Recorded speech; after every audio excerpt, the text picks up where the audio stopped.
Good morning, students. Again, this is Nitin Jain, and today we will study 12th class or business studies. This is financial market. So, this topic, financial market, just stands and makes from two words. One is finance, and second is market. Market, place, जगह, स्थान, ऐसा कोई point, places जहाँ जहाँ से business की आवश्यकता के लिए रुपए पैसे या फाइनेंस का अरेंजमेंट हो जा पाएगा, वो सारे प्लेसेस फाइनेंशियल मार्केट। तो मार्केट का मतलब बाजार, और एक ऐसा बाजार जहाँ पर कि आपको फाइनेंस की अवेलेबिलिटी हो। कई सारे अलग अलग बाजार अलग अलग प्रोडक्ट्स के लिए स्पेशलाइज्ड मार्केट हो सकते हैं। जैसे कि आगरा के अंदर लोहा मंडी बाजार, तो आपको जिस किसी भी तरीके का लोहा चाहिए, एंगल, सरिया, पत्ती, शीट्स, मेटेलिक शीट्स, हर तरह का लोहा और किसी भी क्वांटिटी में आसानी से आपको लोहा मंडी मार्केट में अवेलेबल होता है। तो ये एक बाजार है, लोहा मंडी। ऐसे ही आगरा के अंदर बांस दरवाजा, तो ये भी एक बाजार है। आपको जिस किसी भी तरीके का पुराने किसी समय पर बांस मिला करते थे, आज वहाँ पर में लकड़ी का कारोबार होता है, और जिस किसी भी तरह का क्वालिटी का, मेक का, जैसा भी लकड़ी आपको चाहिए, किसी भी क्वांटिटी में चाहिए, वो सामान आपको अवेलेबल होगा। राजा की मंडी मार्केट आगरा के अंदर एक और बाजार है। ये किताबों का स्पेशलाइज्ड मार्केट है। डिग्री कॉलेज की कोई भी किताब, लॉ, मैनेजमेंट, फाइनेंस, टैक्सेशन, हर तरह की किताब का किसी भी क्वांटिटी में आप सामान परचेज कर सकते हैं। तो यहाँ अलग अलग तरीके के बाजार हैं। सुभाष बाजार का बाजार, हींग की मंडी का, अलग अलग कारोबार, अलग अलग तरह के प्रोडक्ट। तो अगर किसी पर्सन को इनमें से कोई सामान चाहिए, जैसे कपड़े चाहिए और वो आगरा में रहता है, तो पर्सन को कपड़े चाहिए तो यहाँ सुभाष बाजार का बड़ा बाजार है, यहाँ से आप कपड़े खरीद सकते हैं। सोना चांदी का कोई भी सामान चाहिए, किनारी बाजार का बड़ा बाजार। तो हर तरीके की आवश्यकता का आगरा के अंदर एक अलग एक बाजार है, और यहाँ आपकी आवश्यकता का सामान मिलेगा। तो प्रॉब्लम की बात यह है कि अगर किसी पर्सन को बिजनेस करना है और बड़े स्केल पे बिजनेस करना है, और उस बिजनेस में अकेले कैपिटल से काम चल नहीं पा रहा। कैपिटल तो समझते हैं ना, कैपिटल मीन्स एक ऐसा अमाउंट जो बिजनेस का जो ओनर है, व्यापार का जो मालिक है, वो पर्सन इन पैसों को अपने पास से लगाएंगे। The money invested by the owner from their own resources is called capital. व्यापार के अंदर में व्यापार के मालिक की तरफ से लगाया गया वो पैसा जो बिजनेस के मालिक ने लगाया, भले ही वो पैसे के फॉर्मेट में लगे, भले ही वो फर्नीचर के फॉर्मेट में लगे, भले ही वो स्टॉक के फॉर्मेट में लगे, फर्नीचर के फॉर्मेट, कोई भी तरीका हो, हर तरीके का पैसा जो बिजनेस के मालिक ने लगाया, अपने पास से लगाया, किसी बिजनेस को चालू करने के समय लगाया, या फिर पहले से चलते हुए कारोबार में बिजनेसमैन ने लगा दिया, तो वो सारा का सारा पैसा कैपिटल, लेकिन वो लगाया होना चाहिए अपने पास से। अब मान लीजिए कि किसी पर्सन की पास जो कैपिटल की अवेलेबिलिटी है, वो सपोज इतने अमाउंट की अवेलेबिलिटी है। सपोज पर्सन के पास कैपिटल अवेलेबल है 5 लाख रुपए, लेकिन पर्सन का मन है कि वो पर्सन बिजनेस करे, और वो बिजनेस करे अपने आप में 50 लाख रुपए का। तो यानी कि पैसे तो थोड़े से हैं और पर्सन को बिजनेस करना है बड़ा। तो इसका मतलब यहाँ अकेले कैपिटल से गुजारा नहीं चल पाएगा, अब उसको बिजनेस करने के लिए 45 लाख और चाहिए। तो जो एडिशनल मनी का रिक्वायरमेंट है वो कहाँ से अरेंज होगा? तो बिजनेस करने में कुछ पैसा अपना लग गया, और कुछ पैसा आपको और एक्सटर्नल सोर्सेस का पैसा लगाना पड़ेगा। तो वो जो एक्सटर्नल सोर्सेस की मनी होगी, दैट इज कॉल्ड फाइनेंस। तो फाइनेंस का यहाँ मतलब होता है, फाइनेंस का मतलब होता है अरेंजमेंट ऑफ मनी।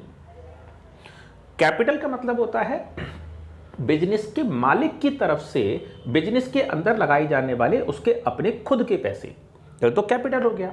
जबकि फाइनेंस का मतलब है अरेंजमेंट ऑफ मनी। अब ये अरेंजमेंट ऑफ मनी बिजनेस करने में पैसे आ कहां से सकते हैं?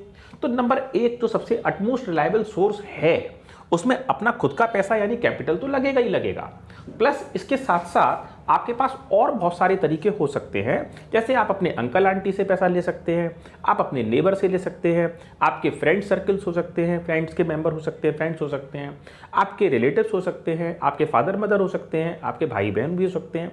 जहाँ से भी आपकी लाइजनिंग बनती है आप बिजनेस करने के लिए पैसा उठा सकते हैं। लेकिन इनके साथ साथ और भी कुछ सोर्सेज हो सकते हैं, जैसे कि इंस्टीट्यूशनल फाइनेंस। तो आप बैंक से मनी अरेंज कर लो, तो ये भी तरीका बन जाएगा। ये बैंक कमर्शियल बैंक हो सकता है और बहुत सारे टाइप के बैंक हैं जहाँ से आपकी व्यवस्था बनती है। लेकिन यहाँ इस पर्टिकुलर चैप्टर में आपको सिखाया जा रहा है financial market.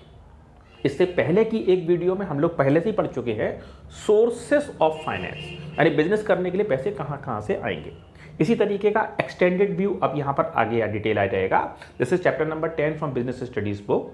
This is financial market, यानी एक ऐसा बाजार जहाँ कारोबार करने के लिए फाइनेंस मिलता है, नोट मिलते हैं, पैसा मिलता है। तो भैया पैसे के बिना तो कारोबार होगा नहीं। अब ऐसे भी पर्सन का मन छोटी कैपिटल लगा करके बड़ा बिजनेस करने का है, तो जितना कैपिटल था वो तो लग गया, अब एडिशनल पैसे भी तो चाहिए। तो एडिशनल पैसे कहाँ मिलेंगे, यही चीज सीखने का कारोबार फाइनेंशियल मार्केट। तो फाइनेंशियल मार्केट को समझने से पहले एक छोटी सी बात पे ध्यान देना पड़ेगा कि आपको बिजनेस करने के लिए जो पैसे चाहिए वो दो प्रकार की जरूरत के लिए आवश्यकता हो सकती है। नंबर 1, आपको पैसा चाहिए हो सकता है लंबे समय, लॉन्ग डिस्टेंस, लंबे समय बाद पैसा वापस कर पाएंगे, प्लस उस पैसे पर भारी भरकम आपको अमाउंट भी चाहिए। दो कंडीशंस हैं, पैसे भी ज़्यादा चाहिए और जो अमाउंट है वो भी ज़्यादा चाहिए, और उस पैसे पर डेफिनेटली आप चाहेंगे कि आप पर लगने वाला इंटरेस्ट का जो रेट हो वो कम से कम लगे। तो ऐसा करने का जो सोर्सेज होंगे that is called capital market. इस पर भारत सरकार ने बहुत ज़्यादा मदद हमारे लोगों की करी है, और इसमें अभी हम आगे भी डिस्कस करेंगे कि कैसे कैसे करके ये पैसा आएगा। दूसरा मार्केट है मनी मार्केट। ये शॉर्ट टर्म का मार्केट है। ये वो मार्केट है जहां पर कि बिजनेस करने के लिए पैसा तो आएगा, लेकिन वो पैसा लेस देन 1 ईयर होगा, 1 साल से कम समय के लिए होगा, और उस पैसे पर आपको इंटरेस्ट भी चुकाना पड़ेगा। तो इस प्रकार के पैसे का नाम मनी मार्केट। तो ये अलग अलग तरीके की फॉर्म्स हैं, जो आपको अच्छा लगे उस तरीके का तरीका आप फॉलो कर सकते हैं। तो कुल मिलाकर के आपको अगर फाइनेंस अरेंज करना है तो इंडियन मार्केट में, अगर आपको यहाँ पर में फाइनेंस का मार्केट ढूंढना है और फाइनेंस अरेंज करना है, तो इंडियन मार्केट में फाइनेंस बेसिकली 2 प्रकार से अरेंज है। 2 अलग अलग प्रकार के सोर्सेस हैं, प्लेसेस हैं जहां से आप कारोबार करने के लिए पैसा अरेंज कर सकते हैं। इसका एक है कैपिटल मार्केट और दूसरा है मनी मार्केट। अब बात यह आती है कि कैपिटल मार्केट जो कि लॉन्ग टर्म का मार्केट है, इसके अंदर में भी 2 टाइप हैं। तो नंबर 1 आता है प्राइमरी मार्केट और नंबर 2 आता है सेकेंडरी मार्केट। प्राइमरी मार्केट का मतलब होता है एक ऐसा मार्केट जहां पर कि कोई ऐसी सिक्योरिटी, कोई ऐसा कागज, कोई ऐसा पेपर डॉक्यूमेंटेशन आपको इशू कर दिया जाएगा या आपकी तरफ से इशू कर दिया जाएगा, आपके बिजनेस की तरफ से इशू कर दिया जाएगा, जहां के उस पेपर डॉक्यूमेंटेशन के अगेंस्ट आप सामान को पैसे को अरेंज कर सकेंगे।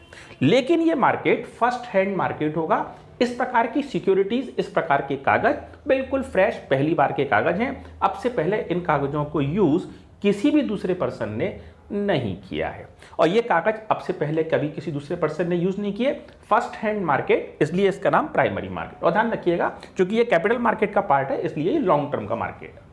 अब सेकंड टाइप का जो मार्केट है दैट इज सेकेंडरी मार्केट, और ये अपने आप में एक और व्यवस्था है, और इससे भी आप पैसा अरेंज कर सकते हैं, and this is called secondary market. Stock exchange इस कैटेगरी में कवर अप होगा। तो यहाँ 2 प्रकार के मार्केट हैं कैपिटल मार्केट के अंदर में। एक मार्केट वो जो लॉन्ग टर्म का मार्केट है, और एक मार्केट वो जो शॉर्ट टर्म का मार्केट है, और दोनों प्रकार के मार्केट से हम बिजनेस करने के लिए रुपए पैसे का अरेंजमेंट करते हैं। अब बात ये आती है कि अगर हम लोग प्राइमरी मार्केट के ऑप्शंस को स्टडी करें, तो प्राइमरी मार्केट में ये जो ऑप्शन लिस्ट है, इसमें नंबर 1 आता है आईपीओ। तो इस आईपीओ का मतलब क्या है? ये आईपीओ कंपनी की तरफ से मार्केट में इशू किए जाने वाले शेयर्स या कंपनी की तरफ से मार्केट में इशू किए जाने वाले डिबेंचर्स, जो भी आप मार्केट में फाइनेंस अरेंज करने के लिए इशू करेंगे। एक सिंपल छोटी सी बात, जैसे मान लीजिए कि एक किसी पर्सन का ये वाला एक सोल प्रोप्राइटरी बिजनेस है सपोज, सोल प्रोप्राइटरी बिजनेस समझते हैं? ऐसा बिजनेस जो एक पर्सन मालिक है, वही पर्सन पूरी रिस्क लगा रहा है, ले रहा है, और वही पर्सन पूरी की पूरी कैपिटल लगा रहा है। तो सोल प्रोप्राइटरी बिजनेस, एक व्यक्ति बिजनेस का मालिक। इस बिजनेस में सपोज इस पर्सन की जो टोटल कैपिटल लगी है, मान लो कि ये पर्सन की टोटल कैपिटल मान लो कि है 2 लाख रुपए। अब इस पर्सन का बड़ा भारी मन है कि मैं अपने इस 2 लाख रुपए वाले कारोबार को तो कर दूं बंद, क्योंकि इसमें से जो कमाई हो पा रही है वो हो पा रही है 10,000 रुपए महीना। 2 लाख रुपए बिजनेस में लगा के रखे और 10,000 रुपए महीने की कमाई हो पा रही। अब इससे गुजारा चल नहीं पा रहा, परिवार का खर्चा नहीं हो पा रहा, तो क्या करा जाए? तो फिर अब कुछ बिजनेस बदल करके कुछ और ट्राई करते हैं। तो इनके दिमाग में एक दूसरा कोई बिजनेस आ गया, लेकिन प्रॉब्लम की बात यह है कि नया बिजनेस जो करना चाहते हैं, इसका प्लान सेटअप मन में बना है, उस बिजनेस को करने के लिए इनको टोटल जो बिजनेस की रिक्वायरमेंट चाहिए वो चाहिए 4 लाख रुपए। 2 लाख रुपए का पुराना वाला बिजनेस खत्म कर दें तो 2 लाख रुपए तो उसमें से निकल आएंगे भाई, चलो ठीक है, कैपिटल हो गई 2 लाख रुपए की। लेकिन नया कारोबार चालू करने के लिए तो 4 लाख रुपए टोटल चाहिए, और जो नया कारोबार चालू करने वाले हैं, एक्सपेक्टेड है कि उसमें से जो कमाई होगी वो होगी 28,000 रुपए का एक्सपेक्टेड इनकम है, ऐसा इसको प्लान लगता है। तो अभी इसको मन ये है कि पुराना काम बंद करूं और नया काम चालू करूं, लेकिन भैया नया काम तो तब चालू हो पाएगा ना जब जेब में 4 लाख रुपए पूरे होंगे, जबकि अवेलेबिलिटी कितनी बोल रही है 2 लाख रुपए की, तो 2 लाख रुपए और चाहिए। अपनी खुद की पॉकेट की परमिशन कैपेसिटी नहीं है कि और 2 लाख रुपए और लगाई जा सके। तो फिर अगर ये पर्सन सोल प्रोप्राइटरी है तो इसके पास जो एडिशनल वाले 2 लाख रुपए इसको चाहिए, ए वाले 2 लाख रुपए जो अलग वाले चाहिए वो कहां से आएंगे? यानी इसको एक तरीके से देखा जाए तो 2 लाख रुपए तो कैपिटल इसके पास है, अब इसको 2 लाख रुपए का फाइनेंस और चाहिए। तो वो 2 लाख रुपए का जो फाइनेंस चाहिए वो दरअसल में इस पर्सन के पास मोटे तौर पे 2 ऑप्शंस हैं। एक ऑप्शन तो ये है कि ये अपने यहां से किसी पर्सन को लोन एग्रीमेंट में लोन एग्रीमेंट बुला ले कि भैया तुम अपने 2 लाख रुपए मुझे दे दो, लोन दे दो, मैं तुम्हें एक सर्टेन डेट पर इंटरेस्ट देता जाऊंगा और तुम्हारा हिसाब किताब थोड़े समय बाद मैं क्लियर कर दूंगा। जब तक अपने पास तुम्हारा पैसा रखूंगा तब तक तुम्हारी इंटरेस्ट पक्के तौर पे तुम्हें मिलेगी। इस एग्रीमेंट का नाम लोन एग्रीमेंट, और सोल प्रोप्राइटरी ऐसा एग्रीमेंट कर सकता है। अब दूसरा एग्रीमेंट वो क्या कर सकता है? दूसरा एग्रीमेंट वो कर सकता है कि किसी दूसरे पर्सन को वो अपने बिजनेस में पार्टनर बुला ले कि साहब मेरे संग में आप पार्टनरशिप एग्रीमेंट कर लो और मेरे साथ बिजनेस में पार्टनर बन जाओ। तो इस समय हमने इस बात को डिस्कस किया कि अगर इस पर्सन के पास 2 लाख रुपए थे और 2 लाख रुपए से नए वाले और चाहिए थे जो कि इनके पास नहीं थे, तो इस नए वाले पैसों को अरेंज करने के लिए कंपनी क्या कर सकती है? सोल प्रोप्राइटरी क्या कर सकता है? तो सोल प्रोप्राइटरी में बेसिकली 2 ऑप्शन है। नंबर 1 ऑप्शन लोन ले लो। अब ये लोन अंकल जी का हो सकता है, चाचा जी का हो सकता है, पापा जी का हो सकता है, पड़ोसी का हो सकता है, मम्मी का हो सकता है, आंटी का भी हो सकता है, बैंक से भी ले सकते हैं, कॉमर्शियल बैंक से, बहुत सारे ऑप्शन, जहां भी से मर्जी करे वहां से लोन ले लो। तो लोन का एक ऑप्शन हो गया, और दूसरा ऑप्शन पार्टनरशिप। तो अगर आप लोन लेते हो तो आपके ऊपर इंटरेस्ट का मीटर चालू और आपको टाइम स्पेसिफाइड के अकॉर्डिंग इंटरेस्ट पेमेंट करना पड़ेगा। लोन देने वाले को आपके बिजनेस में होने वाले प्रॉफिट और आपके बिजनेस में होने वाले लॉस से कोई देना लेना नहीं है, वो तो अपना प्रॉफिट अमाउंट, अपना इंटरेस्ट अमाउंट पकड़ेगा। ना ही वो बिजनेस एक्टिविटी में इन्वॉल्व होगा, ना बिजनेस की रिस्क से कोई मतलब है, ना आपके बिजनेस में होने वाली कोई समस्या से कोई देना लेना नहीं। लेकिन जो पर्सन पार्टनर बनेगा वो क्या कहेगा कि भाई 2 लाख तेरे लगे हैं, 2 लाख मेरे लगे हैं, 28,000 का मुनाफा हो जाने वाला है, तो आधे तेरे आधे मेरे। तो एक तो वो प्रॉफिट में शेयरिंग मांग रहा है, जबकि लोन वाला कह रहा है कि भाई मुझे तो बस केवल इंटरेस्ट दे दे 10% और मुझे कुछ नहीं चाहिए। 10% 12% जो भी सौदा बन जाए। तो कुल मिलाकर के लोन के मैटर में तो इंटरेस्ट जाएगी, जबकि यहां तो वो कह रहा है 50-50 कर ले, पहली बात। लेकिन आराम की बात क्या है कि ये बिजनेस के अंदर में पार्टनर बनेगा तो दुकान पर भी आकर के बैठेगा फुल टाइम, और बिजनेस से संबंधित सारी रिस्क भी झेलेगा और अपना दिमाग भी चलाएगा कि बिजनेस करने के लिए क्या एक्टिविटी फॉलो करनी है। तो बहुत सारी बिजनेस एक्टिविटी में ये इन्वॉल्व होगा। नॉर्मल कंडीशन में अगर कोई पर्सन ये कारोबार करता है और 2 लाख उसे नए वाले और चाहिए, तो वो 2 लाख रुपए नए वाले चाहिए होने के लिए पर्सन पे 2 ऑप्शन है। नंबर 1 लोन और नंबर दूसरा पार्टनरशिप। ये तब जब वो पर्सन सोल प्रोप्राइटरी। अगर हम यही वाले दोनों ऑप्शंस को कंपनी के पॉइंट ऑफ व्यू से पढ़ें, कंपनी के पॉइंट, ये तो सोल प्रोप्राइटरी के पॉइंट ऑफ व्यू से पढ़े। अगर यही वाले दोनों ऑप्शन, ये कारोबार कंपनी वाला होता और कंपनी को पैसा चाहिए होता तो भी कोई बहुत ज्यादा फर्क नहीं था, बस सिर्फ नाम का सा फर्क है। लोन एग्रीमेंट जो है वो कंपनी के केस में कहा जाता है डिबेंचर, यानी जो पर्सन कंपनी को लोन दे रहा है हम ये कह देंगे कि उस पर्सन ने हमारी कंपनी का डिबेंचर लिया है और हमने उस पर्सन को एक सर्टिफिकेट दे दिया, मतलब कंपनी ने सर्टिफिकेट दे दिया और पर्सन ने अपने पैसे कंपनी को दे दिए। तो जो सर्टिफिकेट है उसका नाम डिबेंचर सर्टिफिकेट, कंपनी ने उसको डिबेंचर के तौर पर एक्नॉलेज कर लिया कि तुम पे डिबेंचर है, मतलब ये कि कंपनी ये कह रही है कि तुमने हमें लोन दिया है, एक्सेप्टेड। और अगर किसी पर्सन ने पार्टनरशिप वाला एग्रीमेंट किया है तो मतलब साफ है कंपनी लेवल पर कि उस पर्सन को हमारी कंपनी की तरफ से शेयर सर्टिफिकेट दे दिया जाएगा और ये शेयर सर्टिफिकेट ये सर्टिफाई करेगा कि तुमने जो पैसे अपने हमें दिए हैं एक प्रकार के पार्टनरशिप एग्रीमेंट में किए हैं। साथ में कंपनी फॉर्मेलिटीज के अकॉर्डिंग, कंपनी एक्ट के अकॉर्डिंग थोड़े बहुत प्रोविजंस में डिफरेंस है, बिल्कुल है, तो उस डिफरेंस को भी यहाँ शामिल करना पड़ेगा। लेकिन एक बेसिक बात समझने में, जो सोल प्रोप्राइटरी में जो चीज लोन एग्रीमेंट है वही चीज कंपनी के डिसीजंस में डिबेंचर एग्रीमेंट है, और जो पार्टनरशिप एग्रीमेंट सोल प्रोप्राइटरी के साथ हो रहा है या पार्टनरशिप के अंदर हो रहा है तो वो एग्रीमेंट कंपनी के यहाँ पे शेयर है। शेयर यहाँ दो प्रकार के एग्रीमेंट में चलते हैं, एक शेयर चलते हैं प्रीफरेंस शेयर्स और एक चलते हैं इक्विटी शेयर्स। ये कंपनी की एग्रीमेंट कंडीशंस आगे और हैं, वो हम डिटेल और कर लेंगे। फिलहाल की बात में ये डिस्कशन है कि आखिर अगर हमको बिजनेस करने के लिए फाइनेंस चाहिए तो ये फाइनेंस कहां से आएगा। तो एक ऑप्शन आईपीओ। तो आईपीओ का मतलब ये हुआ कि कंपनी मार्केट में डिबेंचर्स निकाल रही है या कंपनी मार्केट में शेयर्स निकाल रही है, और शेयर्स दो प्रकार के, या तो वो इक्विटी शेयर कंपनी निकाल रही है और या फिर कंपनी ये शेयर प्रीफरेंस कैटेगरी के निकाल रही है। तो ये दोनों प्रकार के शेयर्स में से कोई भी शेयर या डिबेंचर निकाल सकती है। और आईपीओ का मतलब है पब्लिक ऑफर, और इसका मतलब ये है कि ये पैसे इंस्टॉलमेंट पेमेंट में भी आ सकते हैं, मतलब application, allotment, first call, final call करके, जैसा कि आपने पहले सीख रखा है। और ये पैसे वन टाइम भी आ सकते हैं, that depends on the agreement of the company. Ultimately company ने इनिशियल प्रारंभिक पब्लिक ऑफर खुले बाजार को निमंत्रण दिया है कि जिसकी मर्जी कर रही हो वो हमारी कंपनी में आए या अपने घर बैठा रहे, अपने पैसे हमारे पास भेज दे, हम रिटर्न बैक उसको सर्टिफिकेट भेज देंगे। और इस प्रकार के एग्रीमेंट का नाम आईपीओ, इनिशियल पब्लिक ऑफर।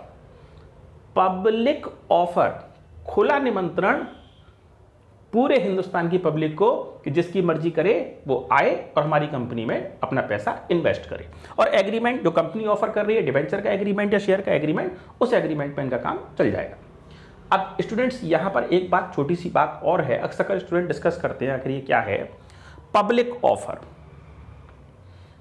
हमारे घर में हमारी छोटी सिस्टर की शादी होने को है, हिंदुस्तान है, सभी के घरों में होती है भाई, उसमें तो कोई बात ही नहीं है। तो अगर अपने लोगों के घरों में इस तरह का मैरिज होता है तो हम अपने फैमिली फ्रेंड्स को, रिलेटिव्स को, अपने बिजनेस क्लाइंट्स को अपने पर्सनल फैमिलीज में अटैच करने के लिए हम उन लोगों को इनविटेशन देते हैं, निमंत्रण देते हैं कि आप हमारे यहाँ आइएगा।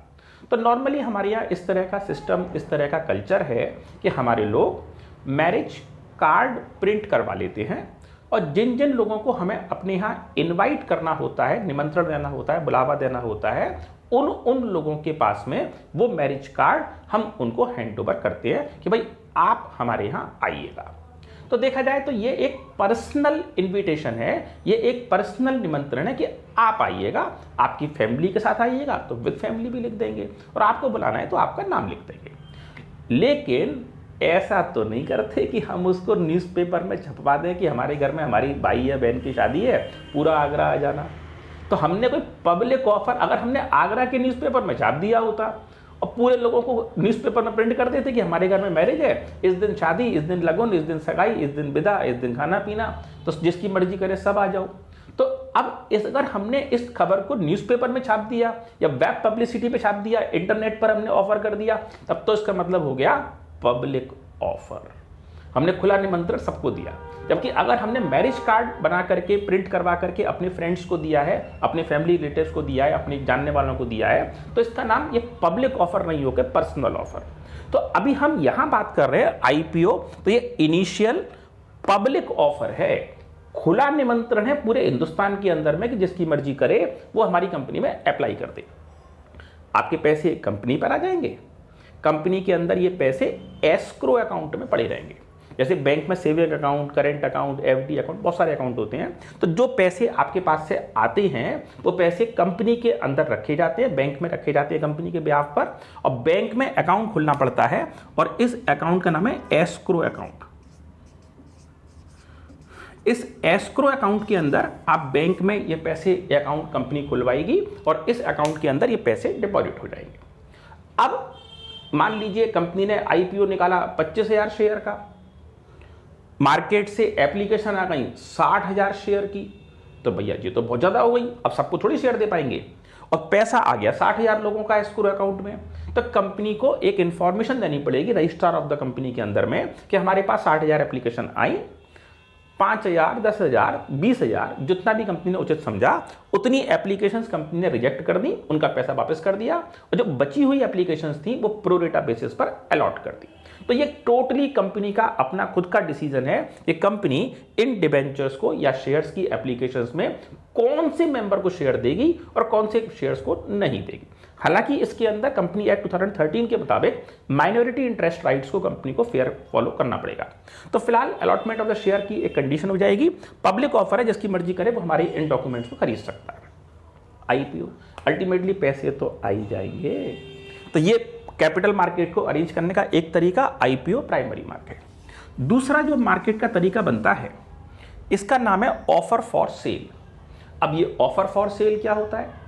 इस वाले मेथड के अंदर में कंपनीज कुछ बड़े ब्रोकर्स को, कुछ बड़े लॉट्स को, बड़ी गिनती को 10,000 शेयर का एक बंच बना दिया, 10,000 शेयर का एक और बना दिया, 5,000 शेयर का एक बंच बना दिया, तो बंचिंग कर देती। कंपनी को शेयर बेचने हैं 40,000।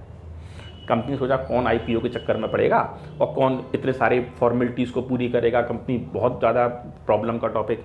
तो कंपनी ने क्या काम किया कि आईपीओ तो निकाला, लेकिन कुछ एजेंट से बात कर ली, कुछ ब्रोकर से बात कर ली, कुछ कमीशन एजेंट से सौदा कर लिया कि भाई हम तेरे को ये शेयर का एक लॉट 5,000 शेयर का, 10,000 शेयर का, 15,000, जैसा भी एग्रीमेंट हो जाए उतना शेयर हम तुम्हें दे देंगे और फिर तुम शेयरों को आगे जाकर तुम बेच लेना, और फिर जो डिफरेंस हमें हमारे पैसे दे देना वन टाइम, तुम जितने का बेचो बेचते रहना। ये प्रकार का ऑफर फॉर सेल है।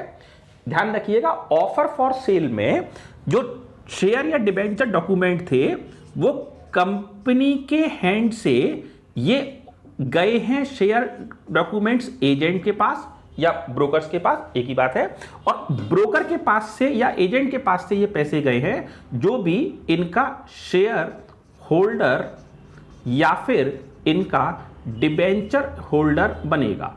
तो जो भी पर्सन शेयर होल्डर या डिबेंचर होल्डर बनेगा उसके पास पैसे जाएंगे, मतलब शेयर जाएंगे। तो अल्टीमेटली डिबेंचर के केस में भी ये पैसे इक्विटी या प्रेफरेंस या डिबेंचर होल्डर के पास गए हैं, और ऐसे ही ऑफर फॉर सेल में भी कंपनी से डायरेक्ट इनके पास ना जाकर के ये वाले पैसे पहले एजेंट के पास चले गए, एजेंट ने आगे बेच दिया, तो कंपनी एक छोटी छोटी डील को करने से बच गई। तो ये प्रकार का मेथड का नाम ऑफर फॉर सेल है।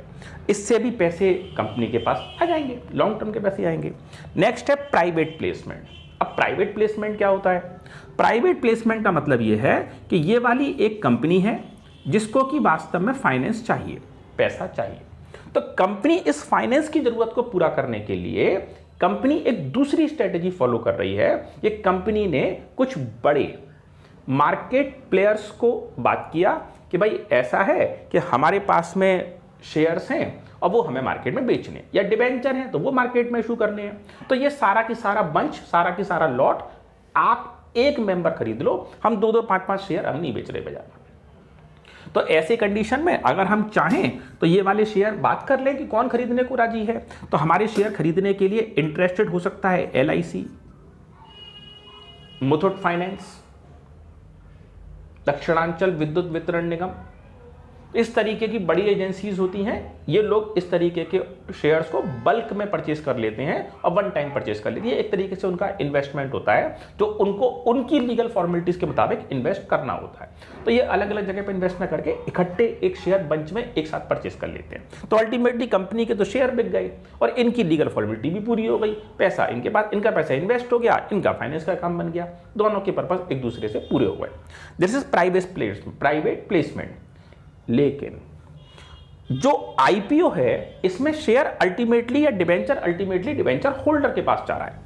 जो ऑफर फॉर सेल है इसमें कंपनी से एजेंट के पास, लेकिन एजेंट के पास से शेयर होल्डर या डिबेंचर होल्डर के पास जा रहा है, यानी ultimate member debenture holder share holder. लेकिन प्राइवेट प्लेसमेंट में कंपनी का जो शेयर है वो वास्तव में किसी कॉरपोरेशन के पास जा रहा है, किसी बड़ी एजेंसी के पास जा रहा है, वो अल्टीमेटली छोटे छोटे शेयर होल्डर्स में, हमारे आपके पास वो शेयर नहीं जा रहा। ये प्राइवेट प्लेसमेंट है, कंपनी एक बड़ा लॉट एक पार्टी को एक बार में इशू कर देती है, प्राइवेट प्लेसमेंट। नेक्स्ट नंबर का नाम है राइट इशू। अब बात यह आती है कि राइट इशू क्या होता है। राइट इशू का मतलब यह है कि कंपनी ने पहले कभी कोई शेयर को आईपीओ के थ्रू फर्स्ट टाइम मार्केट में निकाला, पहला कभी कोई वन टाइम आईपीओ निकाला, पहली बार कंपनी का कोई आईपीओ बाजार में आ गया, चलो तो ठीक है आईपीओ आ गया। अब क्या हुआ कि जब वो आईपीओ फर्स्ट टाइम निकाला गया तो कंपनी भी नहीं थी, बहुत ज़्यादा समझ नहीं थी कंपनी के बारे में, कैसे कैसे मेथड चलता है, क्या पैटर्न होता है बिजनेस करने का। तो ऐसी कंडीशन में कंपनी ने सपोज 10,000 शेयर्स का एक आईपीओ ऑफर मार्केट में निकाल दिया। एप्लीकेशंस कंपनी के पास आ गई 15,000 एप्लीकेशंस, तो बहुत ही बढ़िया बात, शेयर ओवर सब्सक्राइब्ड हो गया, बढ़िया। अब कंपनी को जो शेयर अलॉट करने हैं वो तो 10,000 ही करने हैं, क्योंकि अप्रूवल तो पीछे से रजिस्ट्रार के 10,000 का आया है, 10,000 अप्रूव करने हैं, लेकिन एप्लीकेशन आ गई 15,000। तो कंपनी ने बहुत दिमाग लगाया कि 15,000 में से छांटा भी नहीं करी कि किनको किनको शेयर देना है और किनको शेयर नहीं देना है। तो कंपनी ने अल्टीमेटली 5,000 ऐसे लोगों की लिस्ट बना ली जिनको हम शेयर नहीं देंगे। तो हमने उन 5,000 लोगों को तो सॉरी लेटर भेज दिया और उनकी मनी रिफंड कर दी और रजिस्ट्रार को लिस्ट भेज दी कि भैया हमारे पास 15,000 शेयर का एप्लीकेशन आया था, इसमें से ये वाले 5,000 हमने रिजेक्ट कर दिए और बाकी के जो बचे हुए 10,000 होल्डर थे इनको हमने ये वाले शेयर अलॉट कर दिए। तो अल्टीमेटली इस तरीके से हमारी प्लानिंग ये चल रही है। तो ठीक है, बिल्कुल फिट मामला है। अब एप्लीकेशन का काम तो हो गया, 10,000 लोगों की लिस्ट भी बन गई कि हमने इनको शेयर दिया। अब आया अलॉटमेंट का नंबर। अब उस 10,000 की लोगों की लिस्ट में से 500 मेंबर ऐसे रहे जिन्होंने अलॉटमेंट के समय पैसे नहीं दिए। तो हमारे पास में 9,500 लोगों से पैसा आया, शेयर होल्डर से पैसा आया, हमने कहा डिबेंचर होल्डर से पैसा आया, हमने कहा ठीक है ओके। अब आया फर्स्ट कॉल का नंबर। तो फर्स्ट कॉल पे फिर कंपनी ने ड्यू लेटर भेज दिया कि भाई पैसे भेजिए एज पर इंस्टॉलमेंट्स। तो सेकंड वाला जो ऑफर आया, ड्यू लेटर आया, उस सेकंड वाले ऑफर लेटर में, सेकंड वाली इंफॉर्मेशन में जो अब कंपनी की प्लानिंग बनी उसमें मालूम पड़ी कि 800 लोगों ने पैसा नहीं भेजा। तो चलो कोई बात नहीं, 9,200 ने तो भेज दिया। अब आया first and second and final call, और अब की बार जब कंपनी ने ड्यू और रिसीविंग की प्रोसीजर फॉलो किया तो मालूम पड़ा कि अब की बार कंपनी के पास जो मनी आई वो केवल और केवल 9,000 लोगों से आई, अब की बार 1,000 लोगों ने पैसा नहीं भेजा। अब कंपनी ने बहुत सारी लीगल फॉर्मेलिटीज पूरी करी, 14 डेज का लीगल राइटिंग नोटिस भेजा कि पैसे भेजिए, और पैसे नहीं भेजते हो तो हम आपके डिबेंचर्स को फॉरफिट कर लेंगे। सॉरी, डिबेंचर फॉरफिट नहीं होता, शेयर को फॉरफिट कर ले। अगर आपने शेयर में पैसा खरीदा था तो शेयर को फॉरफिट कर लेंगे। फॉरफिट करने का मतलब यह हुआ कि जो पैसे अब तक आपने कंपनी को दे दिए हैं वो वाले पैसे तो कंपनी अपनी पॉकेट में रख लेगी और आपका नाम शेयर होल्डर रजिस्टर में से काट और देगी। यानी अब आपको कोई शेयर होल्डिंग नहीं है आपकी, और जो पैसे आपकी कंपनी में पहले से पहुंच चुके हैं वो हो गए कंपनी के। तो कंपनी 14 डेज का लीगल राइटिंग, अब उसकी भी बहुत सारी फॉर्मेलिटीज होती हैं, बहुत सारे अकाउंट होते हैं, जर्नल एंट्रीज करनी पड़ती हैं, कंपनी की खुद की मार्केट रेपुटेशन इसमें हर्ट होती है, कुल मिला के परेशानी तो है। चलिए साहब कोई बात नहीं, कंपनी का पहला एक्सपीरियंस था, 10,000 शेयर्स का आईपीओ निकाला गया था, एक बार में 500 नहीं आए, एक बार में 800 नहीं आए, एक बार में 1,000 नहीं आए, तो नहीं आए। कंपनी ने पूरा आगे का प्रोसीजर फॉलो कर लिया। अब देखा जाए तो कंपनी को आगे 2-4 साल के बाद फिर से फाइनेंस की जरूरत है और कंपनी को अब की बार 20,000 शेयर फिर निकालने हैं। तो ऐसी कंडीशन में कंपनी क्या काम करती है कि कंपनी का पुराना वाला जो एक्सपीरियंस था वो तो खराब था, तो 10,000 लोगों की लिस्ट में से कंपनी के पास 1,000 ऐसे लोगों के नाम हैं जो टाइम से पेमेंट नहीं करते हैं, क्योंकि कंपनी का एक्सपीरियंस उनके साथ ठीक नहीं है, उन्होंने जो भी लीगल प्रोसीजर था वो फॉलो किया। लेकिन साथ ही साथ कंपनी के पास ऐसे 9,000 लोगों की लिस्ट भी है जो अपनी कॉल्स का पेमेंट टाइम से कर देते हैं, गुड शेयर होल्डर, जिनसे जब जब पैसे मांगे गए टाइम से पेमेंट किया। तो अब कंपनी ऐसे घटिया किस्म के 1,000 लोगों से तो पैसा डील नहीं करना चाहेगी, बढ़िया वाले 9,000 लोगों से डील करना चाहेगी। लेकिन सही मायनों में पता किसी के बारे में नहीं है कौन पेमेंट करेगा कौन पेमेंट नहीं करेगा। तो कंपनी ने एक काम किया कि जब कंपनी ने सेकेंड टाइम अपना शेयर मार्केट में निकाला, तो उस समय पर सेकंड वाले आईपीओ के समय पर कंपनी ने एक ऑफर किया, कंपनी ने एक जानकारी दी कि यहां पर राइट इशू के करके कंपनी ने एक क्लॉज उसमें डाल दी और कंपनी ने अपने पुराने वाले शेयर होल्डर 9,000 शेयर होल्डर्स को कंपनी ने एक ऑफर दे दिया कि आप हमारी कंपनी के पुराने और रिप्यूट शेयर होल्डर्स हैं और आप लोगों का ट्रैक रिकॉर्ड बहुत अच्छा है और कंपनी ने आपको मिलने वाली जो भी इंटरेस्ट या जो भी डिविडेंड एग्रीमेंट्स हैं वो सब टाइम से कंपनी ने भी पेमेंट करे हैं और आपका भी ट्रैक बिल्कुल क्लियर था, रिकॉर्ड बिल्कुल क्लियर था। तो इस समय कंपनी अपने नए शेयर्स मार्केट में ऑफर करने जा रही है। तो कंपनी कहती है कि आप हमारे पुराने और रिप्यूट शेयर होल्डर हैं, अगर आप हमारी कंपनी का शेयर खरीदते हैं तो सपोज ये शेयर बाजार का इसका प्राइस सपोज 11 रुपए का है, एक एग्जांपल 10 रुपए का शेयर है, बाजार में 1 रुपये प्रीमियम पर 11 रुपए का बेच रहे हैं। तो अगर आप ये शेयर खरीदते हैं तो कंपनी आपको ये शेयर 10.5 रुपए का या 10 रुपए का ऑफर कर देगी। कंपनी कुछ रेट्स कम कर देती है उन लोगों के लिए। साथ में कंपनी ये कह सकती है कि अगर आप चाहें तो शेयर खुद खरीद लीजिए और आप चाहें तो अपने इस बेनिफिट को जो कंपनी ने आपको दिया है कि आपको कंसेशनल रेट में शेयर दिया जा रहा है, तो ये शेयर का बेनिफिट आप अपने किसी दूसरे फ्रेंड के फेवर में भी या उनके साथ शेयर भी कर सकते हैं। तो इस प्रकार के जो ऑफर कंपनी ने दिए हैं that is called right issues. Students, यहां पर आपको 2 बात खास ध्यान देनी है।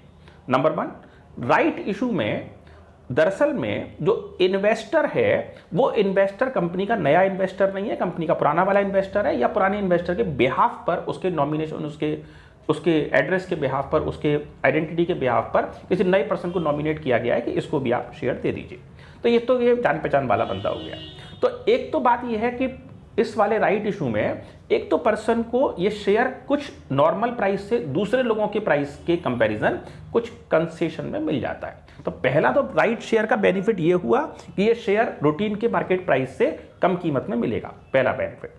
और दूसरा बेनिफिट ये मिलेगा कि यहां पर में जो ये शेयर खरीदने बेचने की प्रोसेसिंग चलेगी, राइट इशू में जो ये शेयर खरीदने बेचने की प्रोसेसिंग चलेगी, इसके अंदर में दूसरी खास बात ये है कि जब कभी भी ये शेयर मार्केट में दिया जाएगा तो अगर राइट इशू वाले मेंबर ने, पुराने वाले मेंबर ने अगर अप्लाई किया तो उसको ये भी कंफर्मेशन है कि उसको शेयर जरूर मिलेगा। तो 2 बेनिफिट है। नंबर 1, कंफर्मेशन है कि आपने अप्लाई किया, आपको शेयर मिलेगा, पहली चीज। और दूसरा बेनिफिट ये है कि आपने शेयर अप्लाई किया तो जमाने भर के लिए शेयर 12 रुपए का है, 15 रुपए का है, 20 रुपए का है, जो भी कंपनी ने प्राइस निकाला है, आपके लिए इसकी वैल्यू कुछ कम है। तो दोनों प्रकार के बेनिफिट राइट इशू में हो सकते हैं और ये राइट इशू की कंडीशन चलती है। कुल मिला के कंपनी के पास पैसे फिर से आ जाएंगे, कंपनी का काम फिर भी चल जाएगा और ये शेयर भी शेयर होल्डर्स को ही मार्केट में, डिवेंचर होल्डर्स को मार्केट में दिए जाएंगे। लास्ट है इसके अंदर ई आईपीओ। ये इलेक्ट्रॉनिक फॉर्मेट में आईपीओ है। ई आईपीओ इलेक्ट्रॉनिक फॉर्म का आईपीओ। कई सारी बार स्टूडेंट्स पूछते हैं कि सर ये इलेक्ट्रिकल क्या होता है और इलेक्ट्रॉनिक क्या होता है।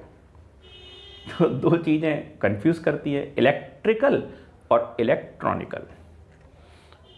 आप लोगों के घर में जो कैलकुलेटर है, तो कैलकुलेटर को सामने की तरफ से उसमें बटन प्रेस करके तो सब ने देखे।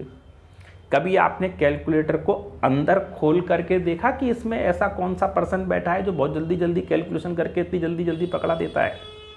तो अगर आप कैलकुलेटर खोल के देखोगे तो उसके अंदर में एक ग्रीन कलर का एक मदरबोर्ड टाइप, एक सर्किट बोर्ड टाइप का एक पैनल उसके अंदर में फिक्स रहता है और उसमें कंप्यूटर की प्रोग्रामिंग करके उस चिप पैनल को वहाँ पे फिक्स कर दिया जाता है।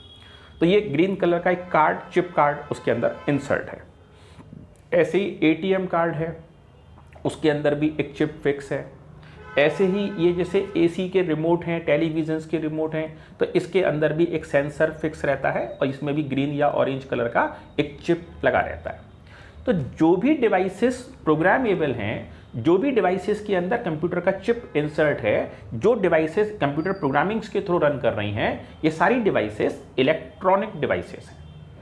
और जिन डिवाइसेस में कोई प्रकार का इलेक्ट्रॉनिक सर्किट या मदरबोर्ड या चिप सिस्टम नहीं है, वो सीधे सीधे इलेक्ट्रिकल करंट से चल रही हैं, तो ये डिवाइसेस का नाम इलेक्ट्रिकल डिवाइसेस। जैसे मेरे पास मेरी टेबल पर ये टेबल लैंप रखा रहता है, तो ये टेबल लैंप में कोई प्रकार का चिप नहीं है और इसमें इलेक्ट्रिकल सर्किट लगाया जाएगा, करंट ऑन किया जाएगा तो टेबल लैंप चलेगा, नहीं करंट लगाओगे तो ये नहीं चलेगा। तो ये प्रकार का जो पैटर्न है, ये सिस्टम जो है, इसका नाम हो जाएगा इलेक्ट्रिकल डिवाइस।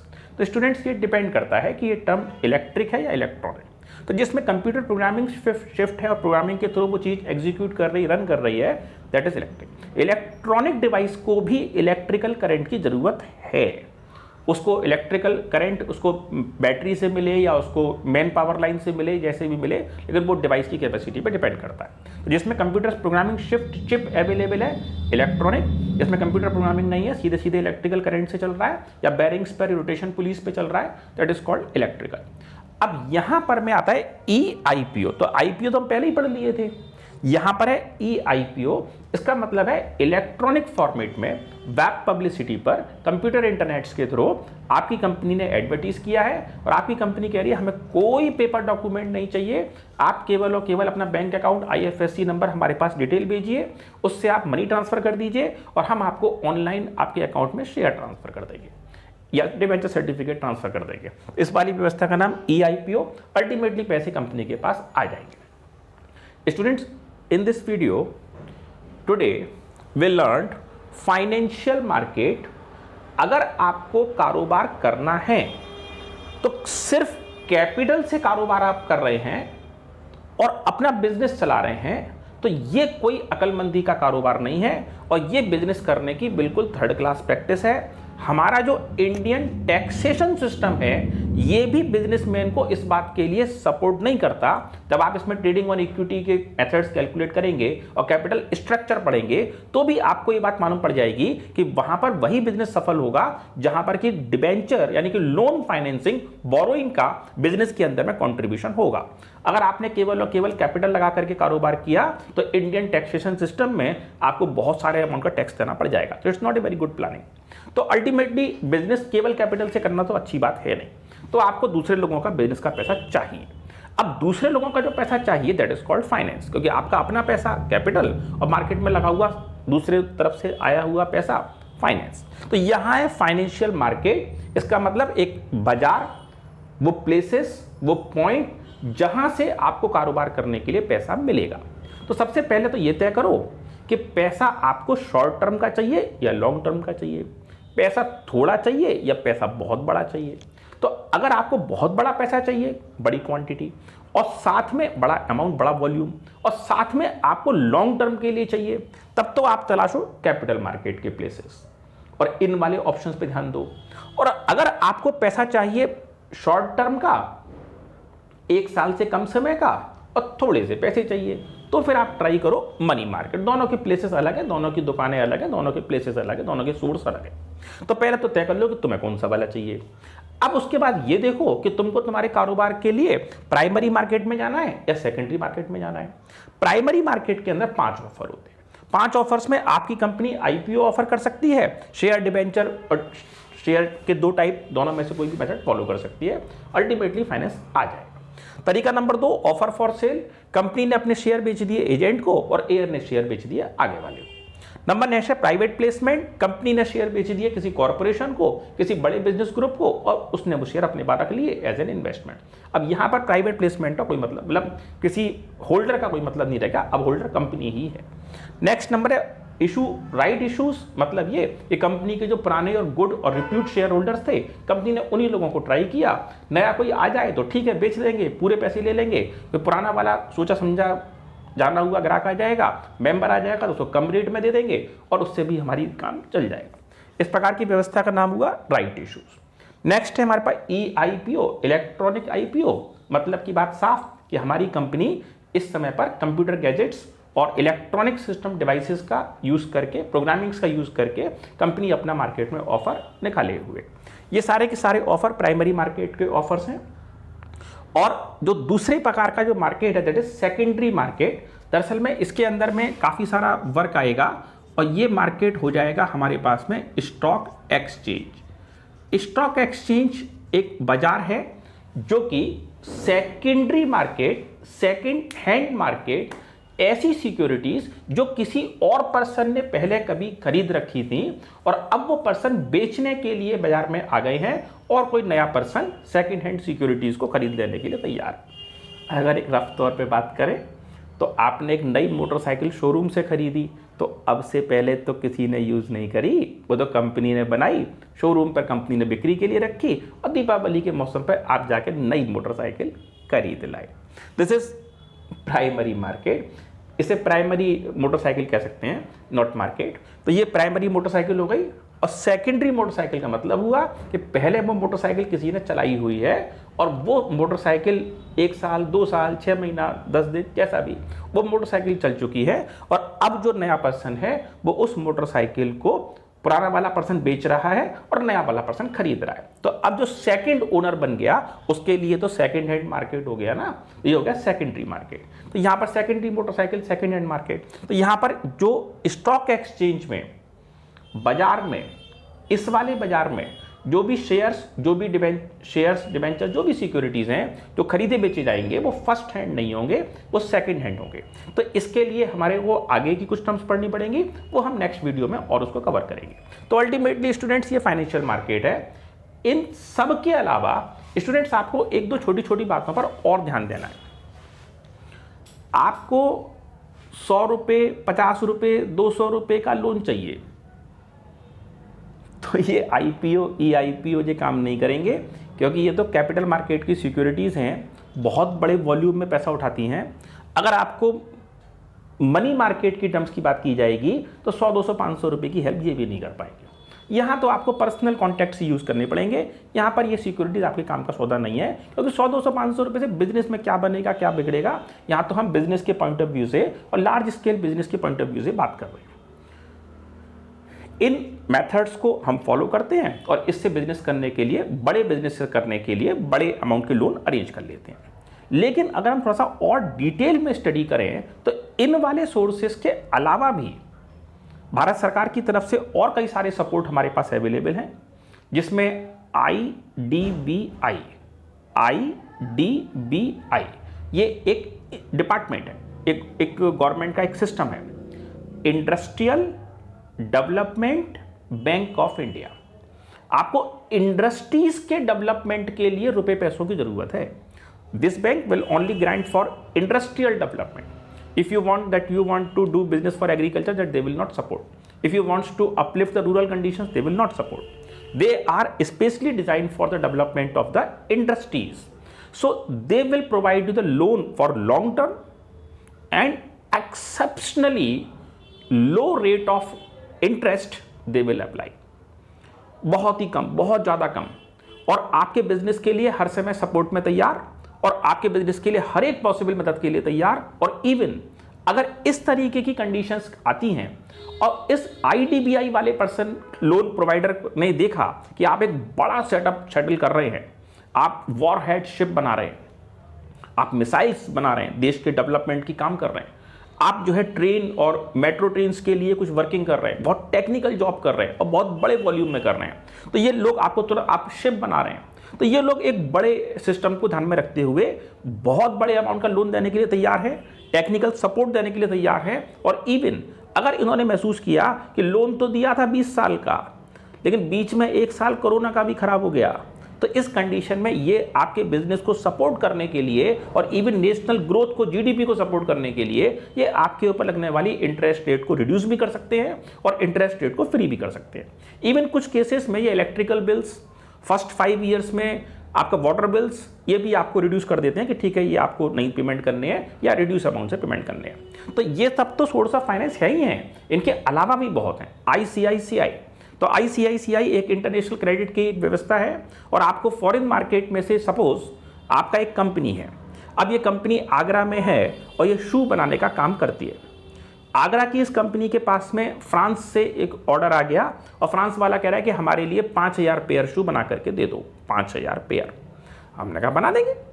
फ्रांस वाला कह रहा है कि सोल तुम लगाना, लेसेस भी तुम लगाना, एडेसिव भी तुम ही लगाना और सब काम तुम करना, लेकिन जो जूते का ऊपर का जो अपर लगेगा उसको तुम लोग परचेस करना ऑस्ट्रेलिया से, और ऑस्ट्रेलिया का जो ग्रेड नंबर है, मटेरियल का क्वालिटी नंबर है, कलर नंबर है, वो ये वाले नंबर का क्वालिटी ग्रेड खरीदोगे और यही वाला मटेरियल लगा करके हमारे पास शू बना के हमें दे दो। इंडियन फैक्ट्री कह रही है कि हमारे पास तो स्टॉक में नहीं है, लेकिन हम ऑस्ट्रेलिया से परचेस कर लेंगे। तो हमने ऑस्ट्रेलिया से परचेस किया, हमने कहा भाई तुम हमारे कोई इस वाली क्वालिटी का इतना इतना मटेरियल दे दो। तो ऑस्ट्रेलिया वाला कह रहा है कि पैसे दे दो, जूते का मटेरियल ले लो। तो हमने कहा भाई पैसे तो अभी है नहीं, और पैसे तो तब आएंगे जब तुम हमें मटेरियल दे दोगे, और उस मटेरियल से हम बना लेंगे जूते, और फिर वो जूते चले जाएंगे फ्रांस, फिर फ्रांस वाला हमें पेमेंट कर देगा। तो जब हमारे पास पेमेंट आ जाएगा तो हम तुम्हारे पैसे तुम्हें दे देंगे। तो ऑस्ट्रेलिया वाला कह रहा है गेट आउट, मैं तुमको कोई मटेरियल नहीं दे रहा, भाग जाओ यहाँ से। अब प्रॉब्लम की बात यह है कि अगर ऑस्ट्रेलिया वाले ने मटेरियल नहीं दिया तो फिर वो पीछे वाला फ्रांस वाले को सामान नहीं जा पाएगा, तो हमारी बिजनेस की डील खत्म हो जाएगी। हमने कहा भाई क्या परेशानी है, तो उसने कहा ट्रस्ट नहीं है, पता नहीं 3 महीने बाद 4 महीने बाद तुम पैसे दे पाओगे नहीं दे पाओगे, पर हम तुम्हें कहाँ इंडिया में ढूंढते फिरेंगे, जूते कहाँ हैं, चप्पलें कहाँ हैं, सामान कहाँ है, हमारे पैसे कहाँ हैं। हम ऐसा सामान नहीं करते डील, आप हमें पैसे दीजिए हम आपको सामान देंगे। अब पैसे तो नहीं है, तो ऐसी कंडीशन में इंडिया की जो इकोनॉमिक ग्रोथ थी वो डाउन में जा रही है। तो इसमें भारत सरकार मदद करेगी, और ICICI इंटरनेशनल क्रेडिट एक डिपार्टमेंट भारत ने बना के रखा है, और ये भारत सरकार के बिहाफ पर ये ऑफिस, ये सिस्टम उस ऑस्ट्रेलियन सप्लायर को एक कमिटमेंट कर देगा कि ये जो बिजनेसमैन है ये इंडिया का है, हम इसे अच्छे से जानते हैं, हमारी गारंटी है, हमने इसकी ऑफिस साइट फैक्ट्रीज विजिट कर रखी हैं, ये इंडिया का पर्सन है, और इस पर्सन के कमिटमेंट के मुताबिक ये पर्सन आपको नेक्स्ट 3 मंथ्स में या 4 मंथ में जो भी आपका एग्रीमेंट है उतने समय के अंदर अंदर ये आपको आपका पेमेंट करेगा, गारंटेड करेगा। सपोज 90 डेज का कमिटमेंट हुआ कि after 90 days the person will pay on such and such date, उस डेट पे पेमेंट मिल जाएगा। अगर ये पेमेंट ये पर्सन नहीं करता है तो आपके पैसे भारत सरकार करेगी, पेमेंट देगी, और इस पर्सन से पैसे तो हम वसूल लेंगे। तो कुल मिलाकर के भारत सरकार के ICICI डिपार्टमेंट ने आपको एक हेल्प प्रोवाइड कर दी, और ऑस्ट्रेलिया वाला अब ये कह रहा है कि अरे 3 करोड़ का क्या, 30 करोड़ का माल उठा के ले जाओ, कोई दिक्कत नहीं है। अब तो पीछे गारंटर भारत सरकार बैठी है। तो कुल मिलाकर के फाइनेंस को अरेंज करने के बहुत सारे तरीके हो सकते हैं, ये तरीके तो है ही हैं, इनके अलावा भी बहुत सारे तरीके हो सकते हैं जो हम डिटेल में पढ़ेंगे। This is capital market. So thanks students for this class, and tomorrow we will meet again with the next content, and definitely I hope that you learned this concept very carefully. Please subscribe the channel and use and this working. I am continuously observing that majority of the students do not have the books, so please share this video to the another ones, so that all those members those does not have book or they should have some difficulties for learning and to understand this chapter, they will be comfortable. So thanks students for watching this.